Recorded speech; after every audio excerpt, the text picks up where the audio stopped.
Hej så, det er M og S's motionstilbud til dig, der har en cykel. Vi giver dig nemlig kun de bedste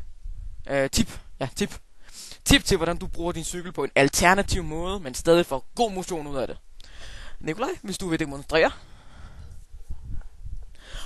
Og så kan vi se, at Nikolaj han går og gør klar. Så rykker mig lige ud af billedet, så I kan se, hvad han laver. Det er simpelthen at lægge sig ned på ryggen. Og prøv at se, om du kan holde dig inde på midten af billedet den her gang. Det gør ikke noget, den falder en gang imellem. Så længe du kan få den op og komme i gang.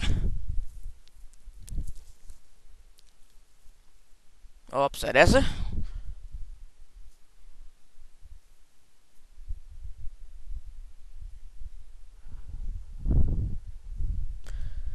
Og det går fint.